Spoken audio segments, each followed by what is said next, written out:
Zombie Apocalypse.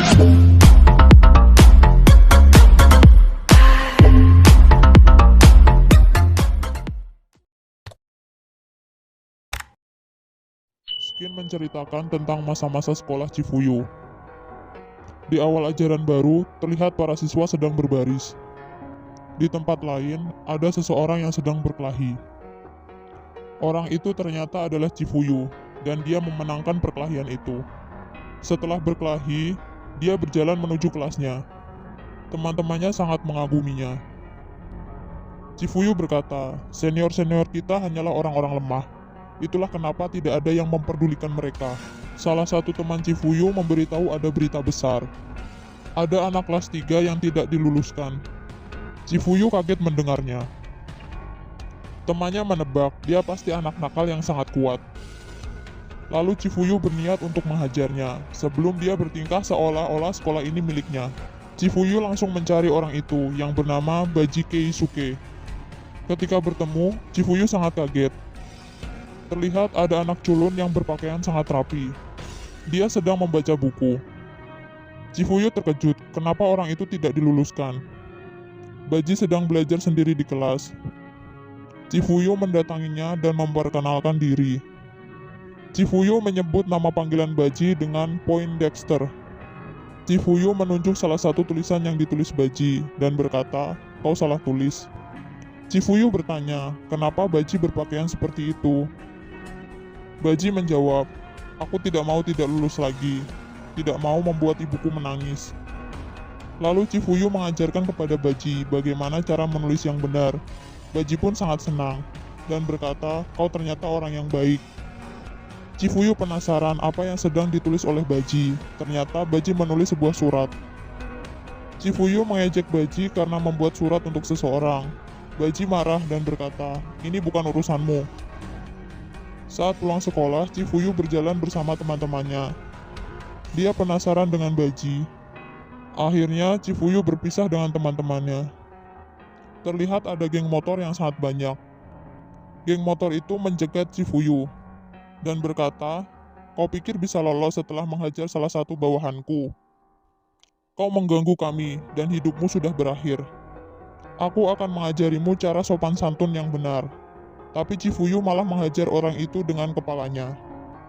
Orang itu kesakitan dan Chifuyu berkata, "Maaf, aku tadi mau nunduk, tapi kepalamu menghalangi."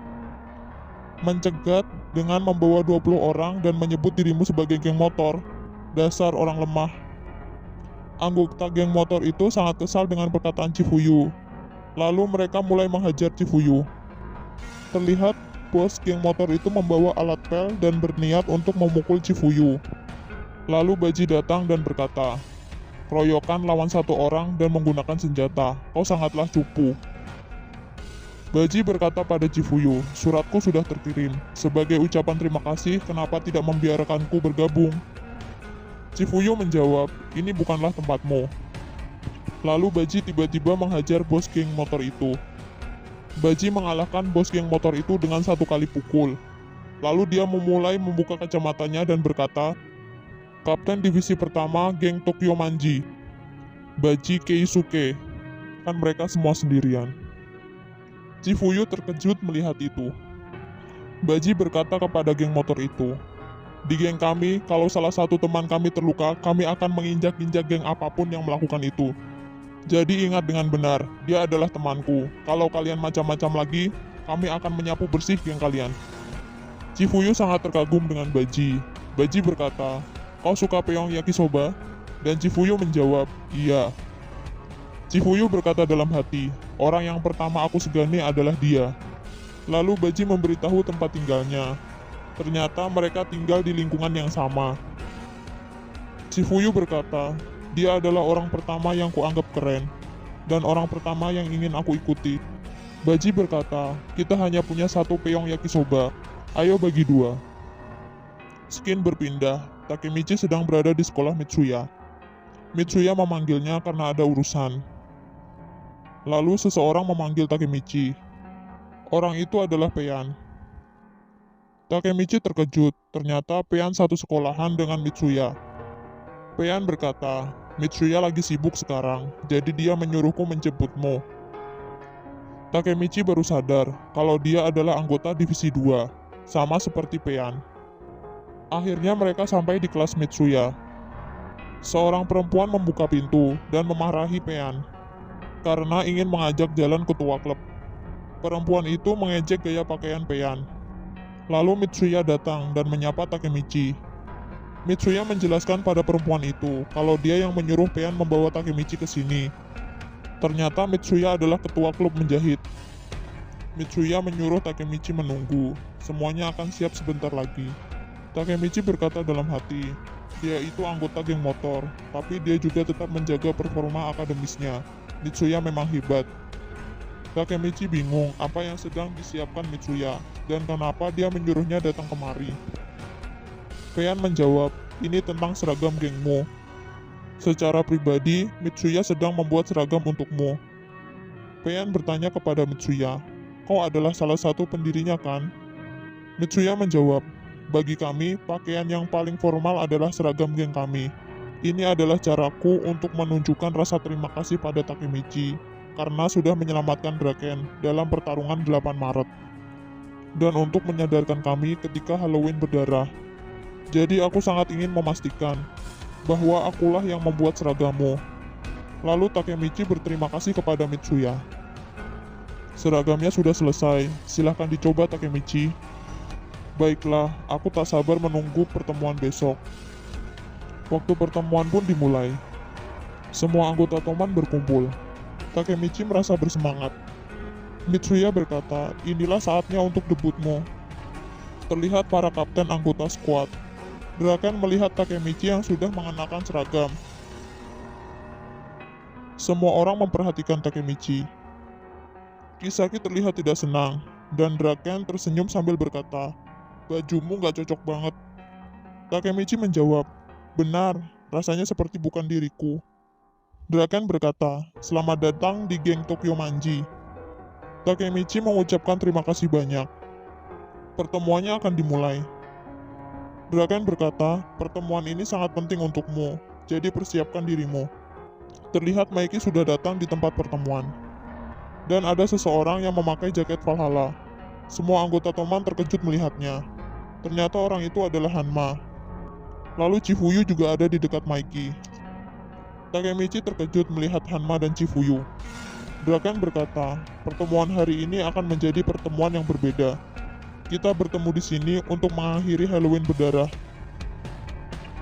Semua anggota Toman bertanya-tanya, kenapa Hanma ada di sini? Takemichi berkata dalam hati, ku dengar Maiki menyampaikan sesuatu yang penting kepadaku pada rapat ini. Tapi apa yang sedang terjadi? Mengapa ada Chifuyu dan Hanma? Maiki berkata kepada anggota Toman, Halloween berdarah. Valhalla melawan Toman.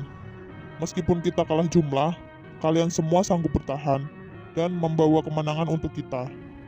Hanma, wakil pemimpin geng yang kita kalahkan, ada pesan yang ingin disampaikan terkait Valhalla. Lalu Hanma berbicara kepada anggota Toman. Valhalla tidak pernah memiliki ketua. Maka dari itu, setelah kekalahan kami akan bergabung di bawah bendera Toman.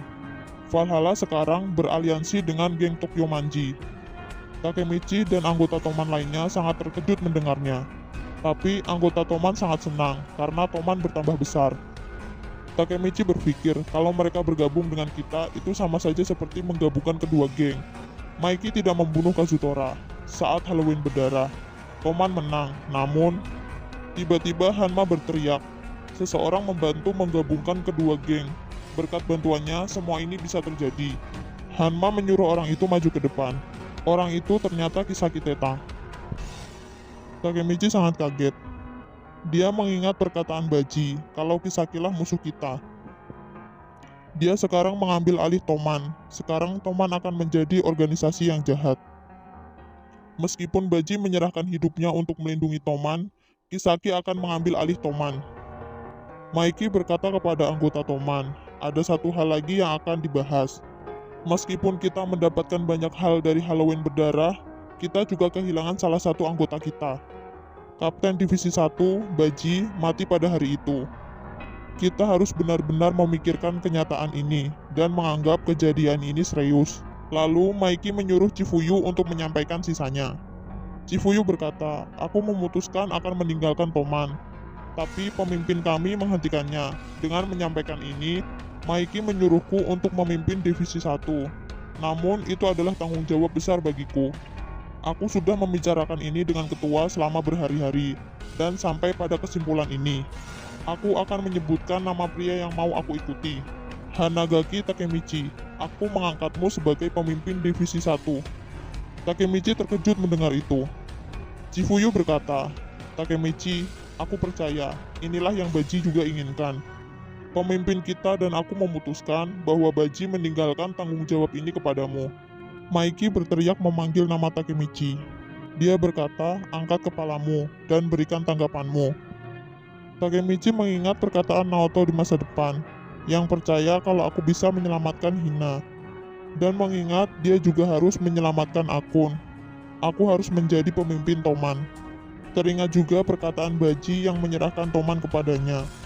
Takemichi menangis dan berpikir, dia masih bisa untuk mengubah Toman. Takemichi berteriak, siap, akan kulakukan yang terbaik. Draken, Mitsuya, dan Maiki menyemangatinya. Takemichi berpikir situasi semakin memburuk, tapi masih ada harapan. Lalu, Takemichi menemui Naoto dan pulang ke masa depan. Ketika sampai di masa depan, Takemichi berada di sebuah rental buku. Takemichi merasa sudah lama tidak berada di masa ini. Aku sedang berada di toko rental dengan manajer. Aku merasa sama seperti sebelumnya. Takemichi kaget, ternyata dia bukan pegawai toko itu. Dia terkejut dengan tas dan jam mahal yang dia pakai. Dan dia juga bingung dengan gaya rambutnya. Dia merasa bukan seperti dirinya. Seseorang berkata, kau telah Takemichi. Kau benar-benar suka dengan toko ini ya? Takemichi merasa tidak mengenal orang itu. Orang itu menyuruh Takemichi masuk ke mobil. Takemichi bingung, dia mau dibawa kemana? Orang itu berkata, kita akan pergi ke rumahmu seperti yang kau perintahkan. Takemichi sangat tidak paham dengan situasinya. Dia mencoba untuk menelepon Naoto. Namun dia tidak memiliki nomor HP-nya. Akhirnya sudah sampai. Semua orang menunduk dan mengucapkan selamat siang kepada Takemichi. Takemichi merasa seperti mengenal mereka. Ternyata itu adalah teman-teman Takemichi. Teman Takemichi menyuruhnya masuk karena wakil pemimpin tidak sabaran. Dia baru tersadar kalau di masa depan dia sangat sukses. Ketika Takemichi masuk, semua orang menundukkan kepalanya. Takemichi melihat Chifuyu dan berkata kepada Chifuyu, aku tidak paham apa yang sedang terjadi. Chifuyu memberitahu kalau ada rapat pengurus. Dia menyebut pengurus puncak yang Tokyomanji, Hanagaki Takemichi. Takemichi kaget kalau sekarang dia adalah pengurus Toman. Di suatu tempat di kota terlihat banyak mobil mewah sedang berkumpul. Takemichi dan Chifuyu mulai memasuki sebuah ruangan. Itu adalah tempat admin Toman bertemu. Terlihat para admin Toman sudah berkumpul. Takemichi berkata dalam hati, para admin sedang berkumpul. Sekarang aku bisa lebih dekat dengan Niti Toman, yang sebelumnya tak tersentuh. Terlihat Pacin yang sedang makan. Muto dari Divisi 5. Muto menanyakan tentang Mitsuya. Kapten Divisi 4 Kawata. Peian juga ada di sana. Terlihat mereka tidak banyak berubah. Takemichi berpikir, bahkan setelah 12 tahun mereka semua masih di Toman. Lalu, ada orang yang tidak dikenal Takemichi. Orang itu bernama Hakai Shiba. Peian terlihat kesal dengan Hakai. Ada lagi orang yang Takemichi tidak kenal, bernama Saisu Inui dan Hajime Kokonoi. Takemichi bertanya kepada Chifuyu, siapa mereka? Chifuyu menjawab, mereka mantan Black Dragon. Pacin menanyakan tentang Maiki. Terlihat para admin yang sedang makan sambil saling mengejek satu sama lain. Pacin terlihat tidak terima saat diejek oleh Hakai. Lalu dia menendang sebuah bangku, hingga bangku itu patah. Pacin mengajak Hakai untuk menyelesaikannya di luar. Lalu seseorang berkata, kita sedang mengadakan rapat untuk mendiskusikan masalah pembayaran. dan beberapa bisnis lainnya yang geng kita kelola. 3 hari lalu, kita dicari oleh polisi. Dengan kata lain, ini bukan lagi taman bermain anak-anak. Takemichi terkejut. Ternyata orang yang berbicara barusan adalah Hanma. Hanma berkata, seseorang di sini mengkhianati kita. Mereka semua terkejut. Pacin berkata, mana mungkin di antara kami melakukan itu? Koko menjawab, jika tidak ada yang melapor, kenapa ada banyak tempat yang dicari di hari yang sama? Pacin tidak terima dengan perkataan Koko. Terlihat seseorang berjalan menuju ruangan itu. Takemichi sangat terkejut melihat orang itu. Semua orang menundukkan kepala melihat orang itu. Ternyata orang itu adalah Kisaki. Kisaki berkata, hentikan formalitas yang kaku ini. Hanma bertanya kepada Kisaki, kau tidak biasanya muncul di rapat admin. Kisaki menjawab, aku ada sedikit urusan. Kisaki melihat Takemichi dengan pandangan sinis. Dia berkata kepada Takemichi dan Chifuyu, bolehkah mengganggu waktu kalian sebentar? Takemichi menjawab, tentu. Mereka berjalan ke suatu ruangan dan menyuruh mereka duduk. Suasana sangat tegang. Takemichi berkata dalam hati, Kisaki saat ini adalah salah satu orang terpenting di Toman. Ia adalah ketua sementara. Meskipun polisi telah berusaha melakukan penyelidikan, mereka masih tidak bisa menemukan petunjuk terhadap orang ini. Apakah dia sungguh Kisaki Teta? Lalu Kisaki berkata, kita sudah kenal satu sama lain sejak lama kan? Sudah 12 tahun sejak aku bergabung dengan Toman, aku tidak pernah berpikir aku masih bergaul dengan Toman yang sama, yang aku punya bertahun-tahun lalu. Takemichi terkejut dengan perkataannya. Kisaki bertanya, apa yang kalian pikirkan tentangku? Kalian membenciku kan? Sekitar 12 tahun yang lalu, ketika Baji mati, itu semua salahku. Aku mengatur Halloween berdarah.